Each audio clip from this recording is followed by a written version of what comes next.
Go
ce matin à Jésus, Seigneur de mon âme, je ne peux rien.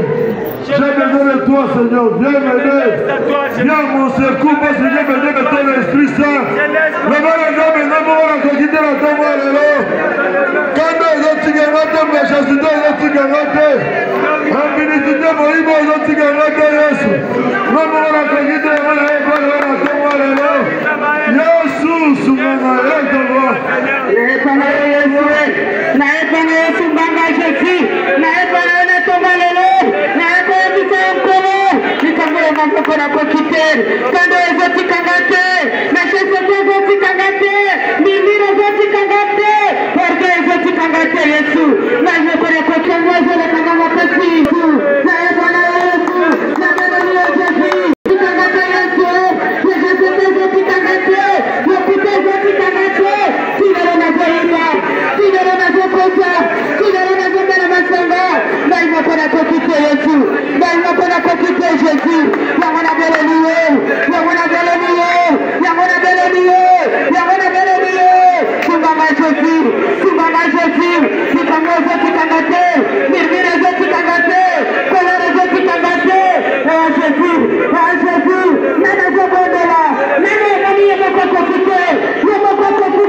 Le Dieu de toute suffisance, je bénis ton nom ce matin.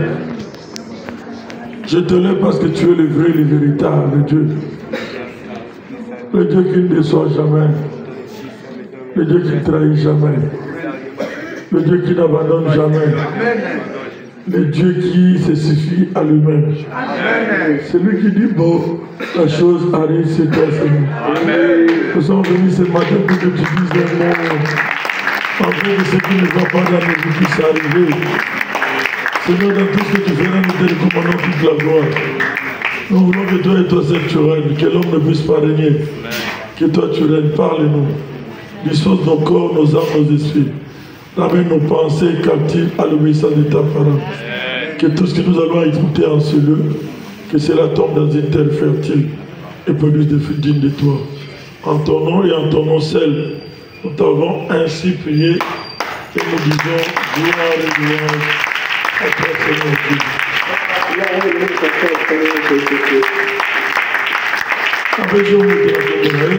Amen.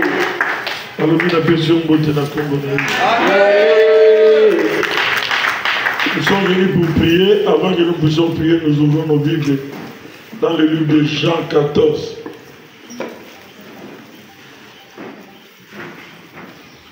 Jean 14, à partir du 14e à 15e verset.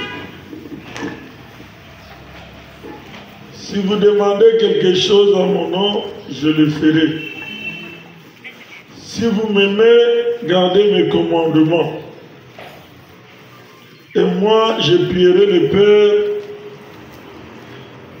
et il vous donnera un autre consolateur, afin qu'il demeure éternellement en vous. l'esprit de vérité que le monde ne peut recevoir, parce qu'il ne voit point et ne le connaît point. Mais vous le connaissez, car il demeure en vous et il sera avec vous la parole du Seigneur.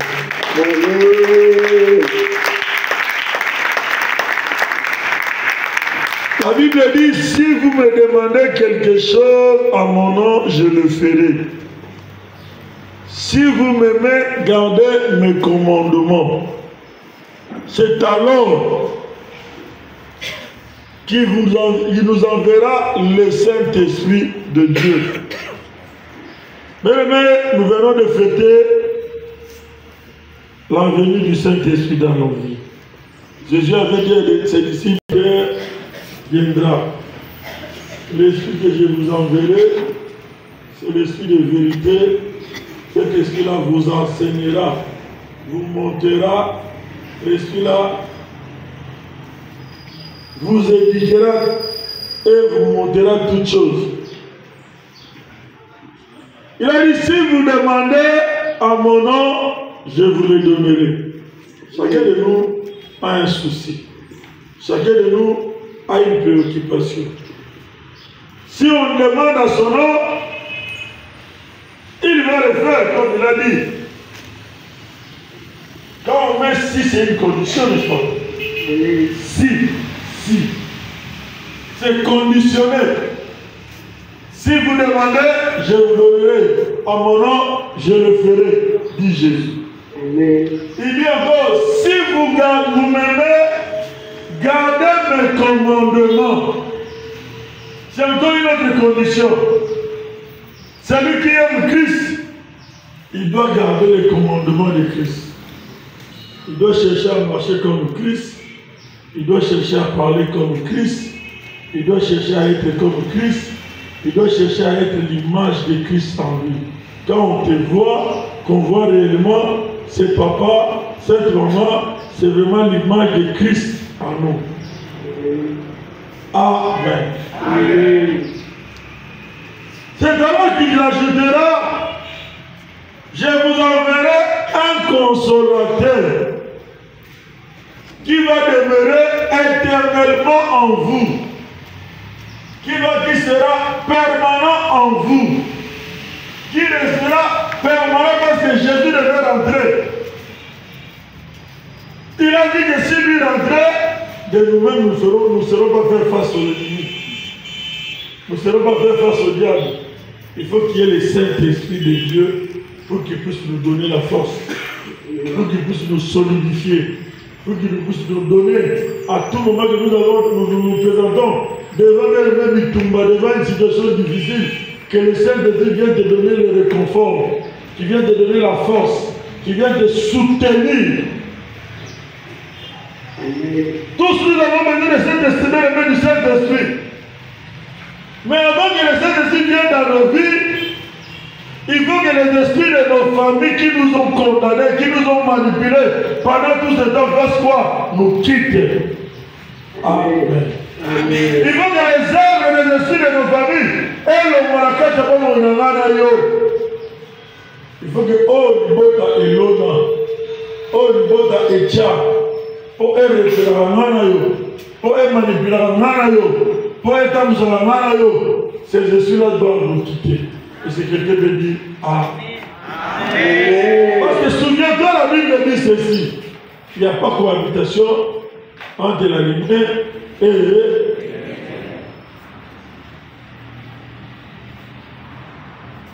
cet esprit qui viendra, le consolateur, c'est lui qui va nous convaincre du péché. C'est lui qui va nous enseigner. Celui qui restera permanent en nous. Celui qui enlèvera la haine et la jalousie en nous. Celui qui enlèvera la méchanceté dans ta vie, dans ma vie. C'est le Saint-Esprit de Dieu que nous voulons. Le consolateur de Dieu. La Bible dit qu'il veut de lui demeure permanent en nous. Quand il sera permanent en toi, dans ma vie, dans ta vie, c'est alors à tout moment que nous allons dévier de la voix de Dieu. lui sera là pour te taper. Non, papa, quel côté, c'est le Saint-Esprit. C'est lui qui sera comme bien-aimé, ton ami. C'est lui qui sera bien-aimé, comme bien-aimé. Un secours pour toi.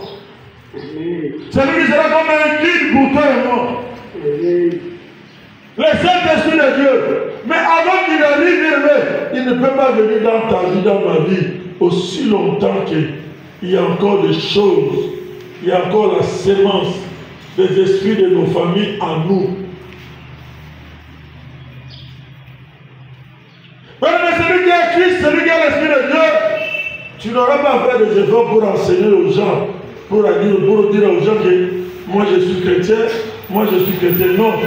Les gens remarqueront en toi que tu es l'Esprit de Dieu, que tu es un enfant de Dieu, que tu es chrétien, que tu es chrétienne. Tu n'auras pas à parler. Mais le moment que j'ai connu Christ, le Dieu de papa et de maman, vous voyez, au début, avec les ailes de l'évangile, je voulais convaincre mes amis pour les amener. J'étais aussi un leader, mais dans les ténèbres. Ah. Parce qu'il y a beaucoup de mes amis, c'est moi qui les ai orientés dans les mauvaises voies. Maintenant, quand je suis venu dans le Seigneur, ça me dérangeait. Parce que mon ami m'a dit que calme, maintenant, il m'a dit il fallait que des séminaires, des petits séminaires. C'est moi. Maintenant, même que les ailes de l'évangile de début là, je voulais aller les amener de force. À mon avis, ils allaient facile. Au minute, la seconde, au convaincre les Kamamabé. Les autres seront montrés au convaincre les Kamamabé. Il y a quand même aussi la langue problème. Pour résister à l'autre, tu ne peux pas imaginer. Amen. Quand j'allais vers ces amis-là, j'ai trouvé la résistance. Yo, Keïbouna, au Zuli. Yo, Keïbouna, au bon niveau changement. Au Keïbouna, au Kibéla, mais quand l'Esprit de Dieu sera en toi, tu ne parleras pas. Amen. Amen. L'Esprit de Dieu les prendra de l'autre côté, les amènera vers toi. Pourquoi la Bible dit que ce sont eux qui vont venir vers toi? Ce n'est pas qu'ils viendront tout toi comme ça, non. Ils viendront vers toi parce que l'Esprit de Dieu les saisira, les amènera à toi. Amen. Ne force pas. Chaque Seigneur de se débarrasser des esprits de nos familles, des esprits qui ont pris possession de nos vies. Et le Wamoli, mon ensemble, le Somoli, mon ensemble, le Panayo.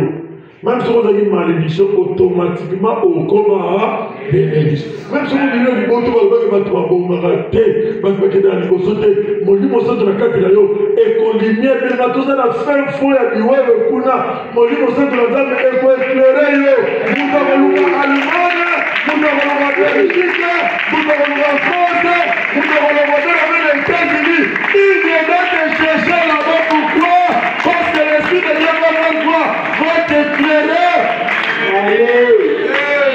l'Esprit de Dieu chasse les ténèbres.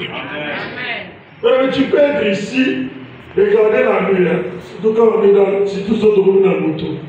Au gros alors, je me dis que je vais peut-être la pays ma casse. Au moins, même nous allons pour lui, au moins, on a des années. Comme ça, avec le Saint-Esprit. Il va te dire, j'ai cherché de l'aimer par ma force à les ramener, papa. La coupe de la résistance au Sahara. Calme. Maintenant, ça me dérangeait. Je disais, quelque part, je suis pour quelque chose. Mais comment faire? Il a fallu maintenant commencer à prier. Commencer à prier. Commencer à prier. Commencer à prier. Commencer à prier. Commencer à prier. Mais le Saint-Esprit a sauvé. À côté de son obstacle, centre notre moi il y a ma deuxième équipe, papa a une deuxième personnalité ciblée Zahir à l'époque. Serge Malina. Mais ces garçons-là, quand ils venaient, trop fan de la bouée, Tu fais comme ça, il y a le anniversaire dans l'élo. Le anniversaire dans l'élo. So ka yebio peut-être aux ala lobby, les autres lobby. Au fond de ma lobby, on va mis tout comme un côté. Mis tout le côté, et bien le biloko va plus ça va tout dans l'avion. On va biloko va passager va dire en avion on a déjà emballé. À Goya nango, à Kitisi nango, à Libisi baba fait la mituka, à connecter la mituka à l'occasion de rien fête et bandit. Ce qu'on y a ça moutabogo, dimela Yesu. Amen. Amen. Mais maintenant, tu es dans Djougou, en Afrique d'ici. Et puis, ce sont ceux qui t'ont protocole. On a mal ça. Ah, il y a un gars, non, c'est les hommes. Moi, c'est comme un âge. Pour me dire que les mamans vont là. Ce qu'on trouve au comme un âge, pour un protocole, quand tu es le Saint-Esprit, le Saint-Esprit te montrera à tes amis qui tu es réellement devenu. Mais certaines choses ne forcent pas. Ne cherche pas à voir dans la force. Nous quand ensemble le mal ensemble, le mot là où il y a milimu, il y a mabota, où il y a nakati. Aujourd'hui, la plupart de mes amis, on a demandé côté, on a demandé côté, on a demandé Yesu, papa na maman là. Moi beaucoup de bien aimé. Na coupe ça ensemble parce que hier Zalaki a repéré maman là il tata moi aussi. C'est vraiment une année on a étudié avec lui. Aujourd'hui. Elle a marié la fille de papa Oleko. C'est vraiment. Mais moi je dis tata moi aussi dans la yette, tata moi yote amani. C'est ma tante non? Moi je la connais plus que toi. Ah papa, mais ta tante a reçu la révélation, viens. Non. Aujourd'hui, il est au ministère. Aujourd'hui, il est le député du ministère. Aujourd'hui, il est venu dans le Seigneur. À la vie de tata moi aussi, naïe. Je lui disais, mon ami, viens. Lui connaissait la personne qu'il connaissait sa tante, mais il ne connaissait pas que sa tante a été visitée. Amen. Amen. Mais quand tu auras la chance de dire, on va enseigner, même à ton misala na yo, on va s'ala na don. Comment c'est fait dit toi tu es un enfant de Dieu, tu te dis chrétien, tu es un enfant de Dieu né de nouveau. Mais jusqu'à présent, tu es des chauffeurs de païens, tu es des gens qui bien aimés, on va s'ala pas dans païen, c'est pas mauvais, même s'ils sont païens. Mais quand ils travaillent avec toi, il faut qu'ils voient en toi que tu as l'esprit de Dieu. Tu ne les enseigneras pas. Au moment où beaucoup vont faire la mini, par rapport à tes habitudes, par rapport à tes œuvres, ça va les amener de venir. Mais pourquoi ils sont avec toi? Ils ont 2 ans, 3 ans, 5 ans, mais ils vont au combat. Pourquoi? C'est que tu les as pas, l'esprit de Dieu en toi ne les a pas encore convaincus. Amen. Amen. Amen. Mais moi, les gardien qui sont là-bas chez nous, je ne les ai pas prêchés. Les gens même qui viennent repasser là-bas, je ne les ai pas prêchés. Vous allez le voir les dimanches, la côte de la salle. On a tenté à remonter. On a tenté. Bizaleli nanga était à vous. Son âme avait bayate. Son âme avait baya. Dans le moment où il finit là, par un jour, on est à côté de la salle. On est dans la salle. Et papa m'a dit, il y a une gloire.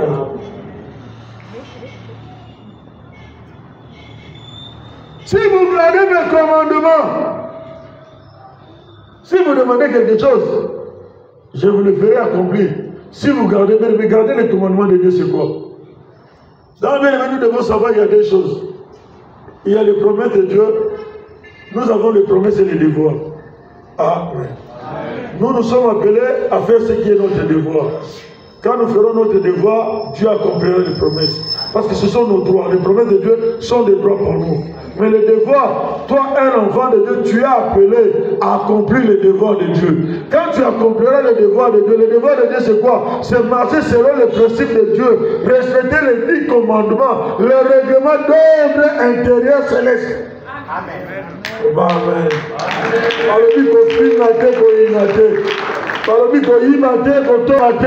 Ça fait partie de l'aimer. Il y a un règlement d'ordre intérieur ensemble. Quand toi tu respecteras le règlement d'ordre intérieur de Dieu, c'est ça, aimer Dieu. Mais Dieu, tu l'aimes, tu ne le vois pas. Dieu, tu ne le vois pas. On voit Dieu dans ses œuvres, dans la parole. On voit Dieu en respectant, en marchant selon ses principes. On voit Dieu, bien-aimé, au travers, bien-aimé, ses écritures. Il dit, quand toi tu vas marcher selon mes écritures, tu vas respecter ma parole, mes règlements dans l'intérieur. Si, une condition, si tu respectes, c'est alors que le consolateur viendra. Il demeurera en toi. Mais tu sais, hein, celui qui a l'esprit de Dieu, comme papa Josué avait dit tantôt plutôt quand il était venu, celui qui a l'esprit de Dieu, tu sentiras même le péché, l'odeur du péché. Tu sentiras ça. Celui qui a l'esprit de Dieu, quand tu es dans un milieu, tu seras mal à l'aise. Parce que l'esprit de Dieu se sentira étouffé. Ceux qui ont moins les hommes, ils ont de la boîte de nuit, au côté de la barre, on doit se sentir là, on doit se laver. En toi, il n'y a pas l'esprit de Dieu. Amen. Amen. Ceux qui disent là, on trouve un plaisir à ça à ma baie. Mon nid dans ma baie. On se sert à mon nid, on va trouver normal. Non. Excuse-moi. Parce que le Saint-Esprit de Dieu te convaincra que ce que tu fais là, ce n'est pas bon. On est là dans ma baie. Bon de la bonne année. Au retour, au reçoit. Madame, au retour, au soir.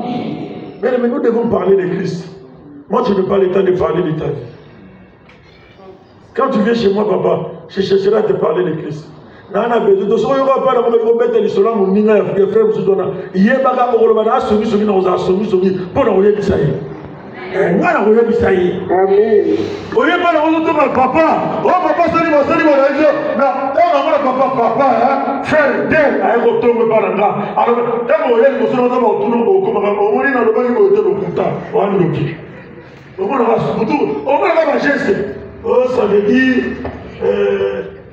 On va dire qu'on va décorer. Les amis vont dire la complexité. À nous avons le pouvoir. C'est pour ça. Donc, le père des nations, c'est qui? Mais nous, en tant qu'enfants de Dieu, il y a certaines choses, on doit pas bien trouver en nous. On termine, on va dire qu'on met dans ma soleil qu'on a eu pour rien. Vinaye et taille. Mon Dieu, mon sang de l'examen, a quitté la vie, a remplacé la vie, a salé la yo, mon qui ne comprend que réellement, Zamba salé a quitté la katina yo. Le Saint-Esprit de Dieu va te convaincre. Mais papa, moi c'était pour moi difficile. Je le disais et je l'ai toujours dit. C'était pour moi difficile de demander pardon à quelqu'un. C'était pour moi difficile. Demander pardon. Donc on a réparé des choses pardon. Mais le matin, dans balabala, attends, tu crées les cas. Dans le fou, dans le bilan, le bilan, mono, grâce à l'autre côté, titre de l'autre côté, et quand tu vas dans la tête, tu vas dans la tête, je me lève dans la kibla, dans mon toit, dans les naïfs, parce que les Saint-Esprit sont convaincus, comportement voilà, les hommes à l'amour, les femmes vont changer. Tout le monde va changer. Oh, tout le monde dit. Changer que. Alors tu vas changer que. Ah, tout va bien, hein? Ah, bon Dieu.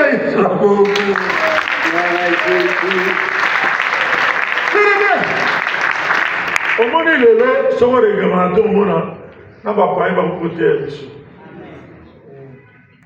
Après, dans un sujet, tu peux pas on le refaire dans le.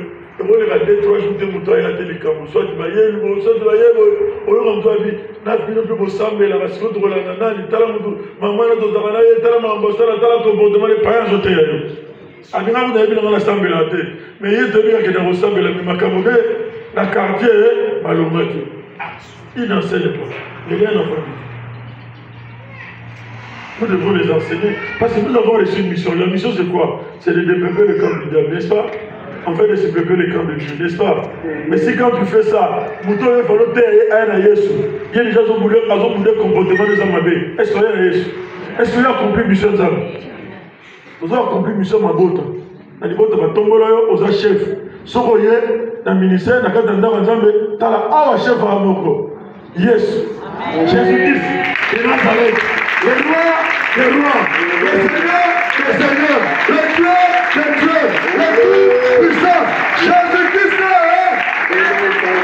c'est lui le seul chef l'élément incontournable indispensable même si on se doit de regarder il se ressuscité même par maman bébé même par Dieu par compléter les mamans.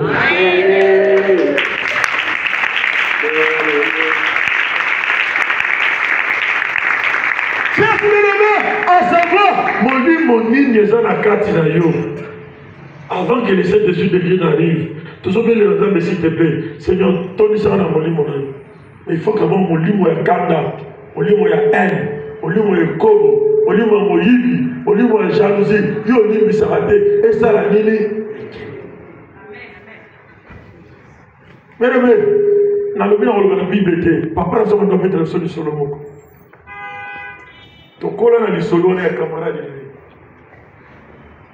na ye abala na mwasi le ba humeli me ba kabona ile kola ile kambo kaka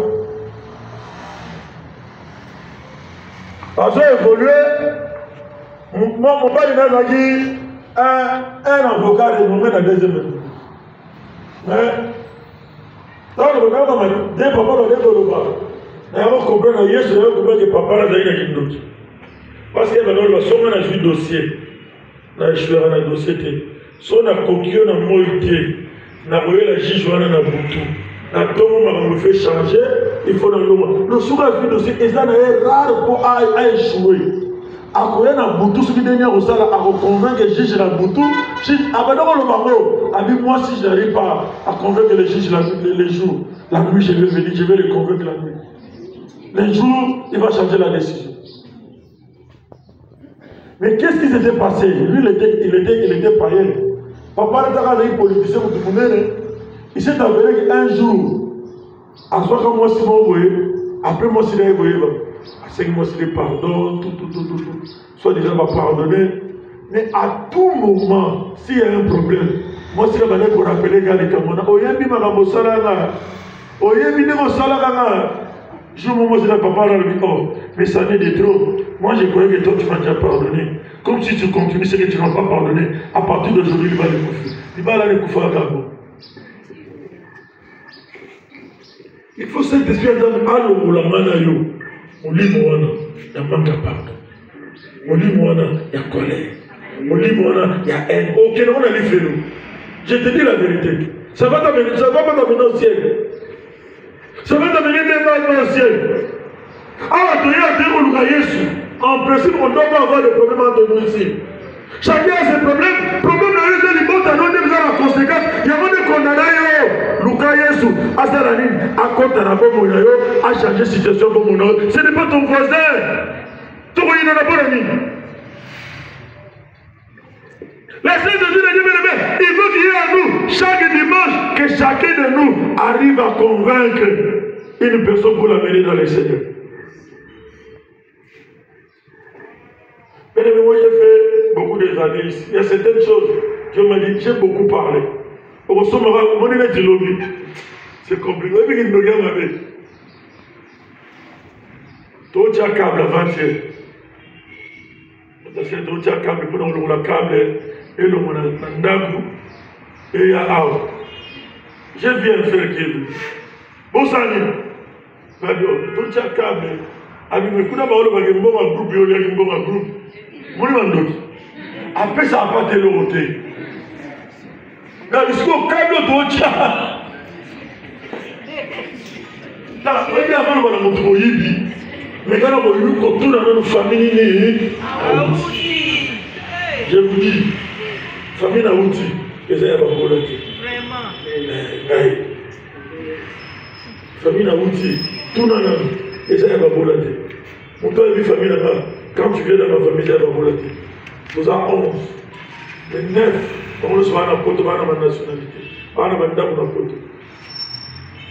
Il faut y aller. Oui, quand même, et ça va pas y aller kala ou bien y aller lelo. On m'a dit que je suis un doki. La mission va pour toi, c'est un tour de chat. Tu es bon, parce que le pèlerin, il y a un problème. Ça va dans le coup. Si on dit que tu es partout, il y a un pas d'ailleurs. Quand il y a un bagage, on va l'obiter, Keba, Mitale Pano, c'est la vidéo aux ans marque, il y a centre de gravité, il y a Bandoki. Souvent, quand on va le lobby, si on l'a bien, et ça va te l'obiter, il y a un kalobaka. Pour venir à Zara Kindoki. Je le dirai tout. Les hommes, ils sont la ténèbre. Au même sa réputation, pendant 7 ans. Voilà, moi je fais les droits. C'est pénalement condamnable. Hein. C'est une infraction. C'est pas ça ma voix. C'est une infraction. Imputation dommageable. Imputation dommageable au cours de la prison. Par quand il y a eu la prison, il y a eu le suite. Amen. Mais nous devons maintenant chercher à changer. Moutaye, on va faire à Zamabete, Nana Bitumbarama, faire à Bondela, Nana Lukamzambe, mais il y a un problème. Cela veut dire qu'ils ont freiné course en Zambé et ça la matin à Bomoinayo. Pendant ce temps, aux autres, on va en retard. Sans que tu le saches. Parce que, on a le barreau, pour Dieu ne dépend pas de Gédéon, il ne dépend pas de quelqu'un. S'il veut te bénir, il va te bénir. Il n'a pas besoin de quelqu'un. Il a dit si vous demanderez, moi je l'accomplirai. Si vous gardez mes principes, j'enverrai le Saint-Esprit de Dieu. Il restera permanent dans ta vie. J'enverrai le Saint-Esprit de Dieu. Il restera permanent dans ta vie. Si le Saint-Esprit est permanent dans ta vie, donc il y a un quota. Condamnation est quota. Loi établie quota. Kindogi est quota. Parce que c'est lui qui va chasser les ténèbres. Lui, il est l'esprit de la lumière. Il va, quand il demeure dans ta vie, il va chasser tout ce qui est ténèbres, pauvreté rokende, kindogi rokende, méchanceté rokende, école rokende, volume rokende, malédiction rokende, tout est rokende. Pourquoi? Parce que tu as le Saint-Esprit en toi. Amen. Dans un monde de la tour, soit quelque part, tout dans un temps, mon sous, on dit mon azam est là, la carte. Parce que tout le monde a dit, sur le monde, Ngaï, Ngabalo, Banate, Yunani. Ah, il y a mon Kozimoko. Nani. Yes. Oh. Vous voulez avoir la guerre. Parce que la foule mosti kaka. Comme on a dit, Jésus-Christ de Nazareth. Pas vous me solotez. Mosika. C'est là que dit, quand tu as encore les mois là, le quoi les mois le quoi les mois faire la nuit. Mais je vais vous faire dans le examen du Gabon. Tu fais un maman là. Un jour, il y a une sœur qui a dit, Abina Bissolobi, et ça c'est une autre lobby physiquement. Abina Bissolobi, on va miyibi. Mais na kimiyibi na biso to bomi. Bino bata molimo bo souffrir. La femme dit ce qu'on appelle la vie. Comment elle peut dire ça? N'a pas molimo na souffrir. Yé moyibi asani ni lelo. Lelo. Papa bana besoin d'une avait oh yo bonga non. Yo bonga. Tala, yanzambe kina malé. Amen. Yanzambe kina malé. Yanzambe matana sansa, yanzambe l'escalier, malé. Quand ton tour arrivera, laisse-moi te dire, ta situation va faire quoi? Va changer. Amen. Yanzambe kina malé. Au moins net. Au moins nous on est là. Papa, laisse à nous. Persévérer car Azanga sapato Azanga yelamba Amen. Na sapato moko, na chemise moko viscose manga. Et pourtant, chez nous, mes frères sont en train, ils me suivent. Chaque mois, mon frère il était en Pologne. Parce que le premier pays à produire, il est en Pologne. Les musiciens ne sont pas mais na tirana chemise moko na mama na tirana na sapato chaussure moko ozobo de l'homme ne disant ba osalaki et ya malé amen le lot na ba soupe non mais les chaussures na évité non mais les chemises na évité non mais les vestes na évité il y a un moment on va lui compter là pourquoi quand le temps de Dieu arrive amen.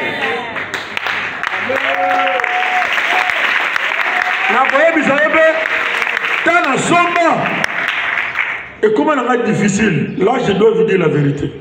Et comment on a difficile, à somber là-bas, parce que moi je ne sais pas tout. On doit savoir de la porte, oh, on maladie. So, vous dites que vous avez pas de mémélio. Nathalie, non, oh, à Mirimira, tout ça dans la tienne, alors le baboulin de somber là-bas, papa faire joie. Oh, là, on l'a tapé à moi dans ça. On m'a dit, il faut parler de soucis, quand je parle, mon père, mon père, maman m'a dit, siège. Après, Thompson a siège. Maman m'a dit, dans Damar, après, il y a un siège. Donc, il y a Thompson, on a fait si maman. Papa, maman n'a pas dit, Thompson a dit, oui. A dit, mais on parle de Damar, oh, tu vas battre ma zoyoka. A dit, ma maman n'est pas allée, boya. Quand vous n'avez pas maman, Thompson va quitter. Pour ça, tu l'as, mon temple, vous ça passe. Mais oui, la Bible dit quand tu donnes avec la main droite. Et on peut citer au lieu de autre chose là. Oh. Mais jamais mon Azambe, a quitté la Kati, Namai. Que le Saint-Esprit descende dans ma vie, qui s'admire le Saint-Esprit de Dieu, et il a consoler, et il a instruire, et il a enseigner, et tel que quand il y a un papa chez Dieu, l'immisaya Zamutu. Amen.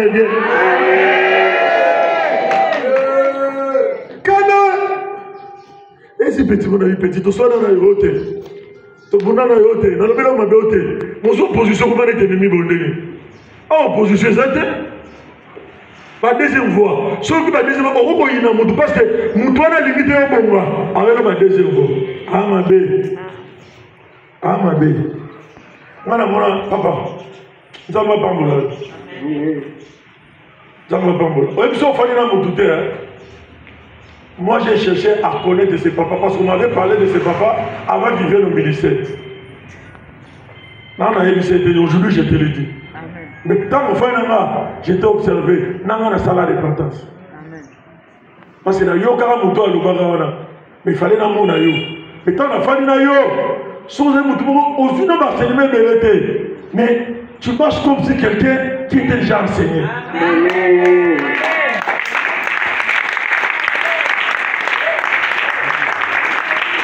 Tu vois quelqu'un qui voit l'intérêt de Christ. Et c'est pour moi, il est son travail, il est sa maison. Bien tout ça qui est voilà, tu m'as 22, tu m'as 23 ans, tu poses. Maman, c'est la bengi. Abi, maman, vous aurez un taxi. Nazara Kodo, tout ça, vous aurez un oh. Mais il faut prendre ta femme, ma bouteille, j'habite, tu vas aura un moutou, mais on s'en sort. Ah! Amen. Si vous avez un moutou, ça m'a bé. Ah, t'es yo, nous en m'a bé. Ndokeza yo. Ndokeza, ah. Dans la yécha voisine, pour changer. Au bêta à témoignage à Moutamabété, au gagné le côté. Bêta à témoignage à Moutamalamou, ce qu'on m'a dit dans ma bébé de la Ponaye, Zamba Sarabina, Kelemawa, Zamba Kamola. Quand la méthode en ligne de ma pailleté, quand la méthode de Kamamina Yesu, Zamba Repombe la mission, que Dieu bénisse sa parole.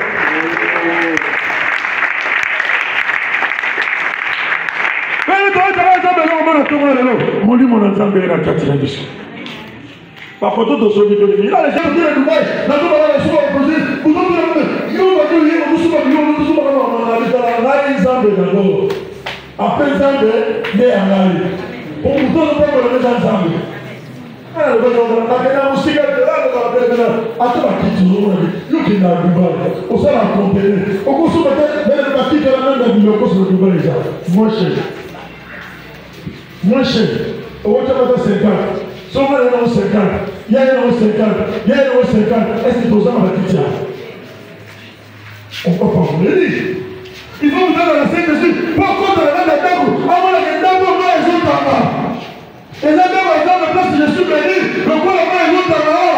Là, parmi la donne, mon camarade est en matin. Parce que Dieu me bénit ici. Qui est-ce qui est ici que Dieu ne le bénit pas ici? Que tu le dis. La vie que tu as là, c'est Dieu qui te le donne. Avoir la vie, c'est déjà beaucoup de choses. Le voilà un exemple. On lit mon avis tout à l'heure. On lit mon avis tout à l'heure. On lit mon avis tout à l'heure. Papa fait au coup de réalité, nous avons haut du par 5, moins cher. Au cas où ça a été, on a dit, ton corps. Il y a un moment où ce sont un moment difficile. Aux gens à prier dans le salle. Pour le voir un de souviens-toi. Souviens-toi. Elle est à voir. Tu vois un exemple. Éternel Dieu des armées. Là, il parle de ton roi. Tout ça va dans mon livre. Remplis-moi de ton esprit, Seigneur. Remplis-moi de ton esprit, Seigneur. Que je donne, que je marche selon tes principes, selon ta parole, selon ta prière. Le nom du Lobanayo. N'attends pas la semaine du Lobanayo. Mon Dieu, mon ensemble, sois en charge. N'attends pas le lot. Il y a on va la permanente, la bombe là. En train de me convaincre du mal, en train de me convaincre du péché, en train de me convaincre. Saint-Esprit de Dieu, viens, habite en moi, élève en moi. Bonne au nom de Jésus. Oui, mon sang, tu m'as bien Dieu. Il y a ta catinaga, il y a ton temps sous nous. La belle Dieu Jésus, la belle Dieu, mon Dieu, mon ensemble. La voilà que ça va tomber le. Il y a un niveau Fatou, il y a ton va de catinaga, il y a ton convoi de Namasumu, il y a de la kitana qui est un joli sumu. Mon Dieu, mon ensemble, mon Dieu, mon ensemble.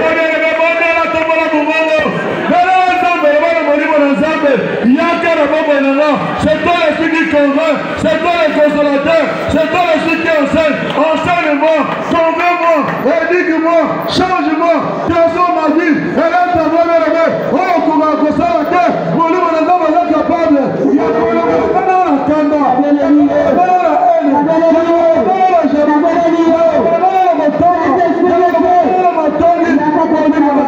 Il y a un continent, mon livre, on a la belle lieu. Il y a un moranga, il y a un continanga, il y a un kitangalisumu, il y a un moranga, il y a un kitanga, mon livre, on a mon livre, on a l'isumu. Saint-Esprit de Dieu, Nazara Pokonayo, Naïmoko na Kokokate, il y a un belle lieu, mon livre, on a mon livre, on a il y a un kitanga dans il y a Jésus, il y a Jésus, la bombe inangai, la tonga lelo na zana posa na yo, yendo tatu sanga, yendo la kisanga te ole zali sumu, ya wana bele liyo, ya kotondi sanga, ngai moko na kokokate, na moko na zana makasi te, ya wana sendi ni sungi na yo, ya wana bele liyo, ya wana bele liyo, ya wana bele liyo, ya wana bele liyo, bele la yo, bele la Saint-Esprit de Dieu, bele la moringa malamu, bele la yo, il faut me kokokate, ya wana bele liyo, ya wana bele liyo, na bele liyo na bomo inanga, yaka, bolimo na zabe, yaka, na bele liyo, na bele liyo, na bele liyo, na bele liyo, na bele liyo, que bele la Saint-Esprit, bele la yo, à cause du Seigneur, à Dieu ça vous comme la passion, que vous pouvez pas kokokate Jésus, ya wana bele liyo, yo kokakati la vie. Il dit les gens ne le connaissent pas. Pourquoi? Parce qu'ils ne sont pas enseignés. Mais toi et moi, nous sommes enseignés. Malgré qu'on est enseigné, on fait des choses qui sont contraires à la volonté de Dieu. La Bible dit, les autres de là ne le connaissent pas. Mais vous, vous le connaissez parce qu'il habite en vous. Amen. On le connaît pourquoi? Parce qu'on a été enseigné. Nous qui sommes enseignés, voilà pourquoi Dieu a dit, Jérusalem ne sera pas jugée de la même manière que Sodome et Gomorrhe. Pourquoi? On a reçu la parole de Dieu. On doit être différent de Sodome et Gomorrhe. Nous qui avons connu la parole de Dieu, nous devons être des modèles. Nous devons être des exemples. Nous devons édifier les gens. Nous devons convaincre les gens par notre façon d'être, par notre façon de faire, par notre comportement. Nous devons convaincre les gens. Nous devons convaincre les gens. Nous devons être différents des païens, mais nous devons convaincre les gens. Il faut que nous devons arriver à convaincre. Pour gagner. Pour gagner. Pour saluer les réputation. Mais moi, je ne pouvais pas l'appeler parce qu'il n'était pas au ministère. J'allais l'appeler comment? Mais aujourd'hui, quand je suis resté avec lui, je l'observais. Il ne voyait pas, je l'observais. Mardoché, je le connais, on est resté. Mais je l'observais. J'ai vu que, laisse-le Mardoché, allez la cime, en mouvement au sein de l'ensemble de l'organisation. Il a quelque chose de Dieu. Il aime Dieu.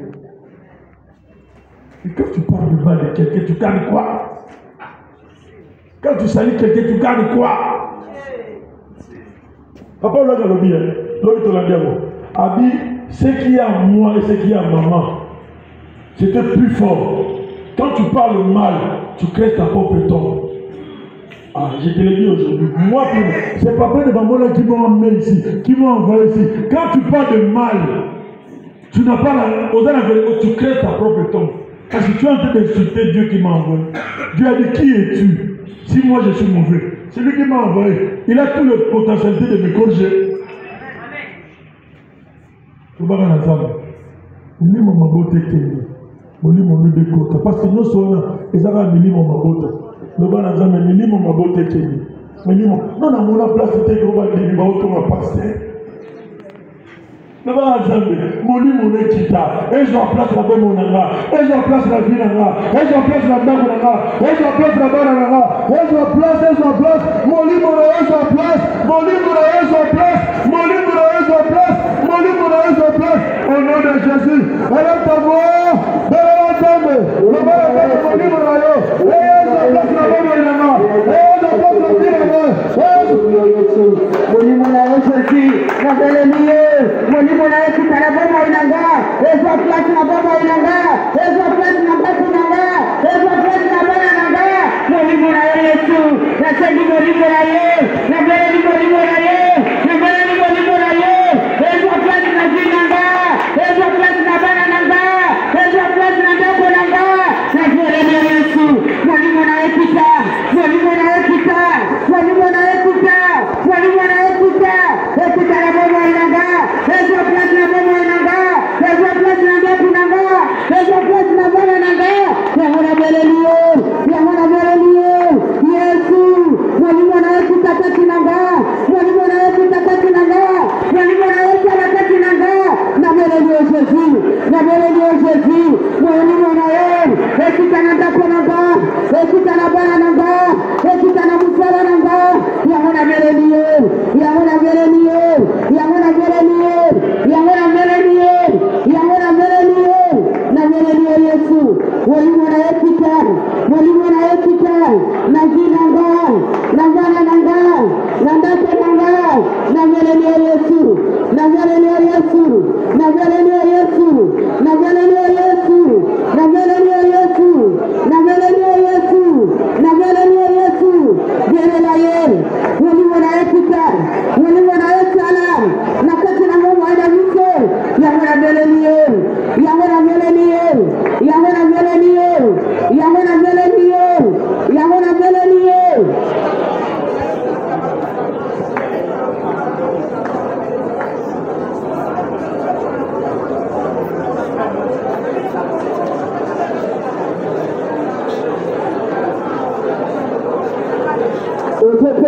Merci. Pour mon livre, on a écouté Linda. Que ça merci. Que ça merci. Dans votre paix, merci.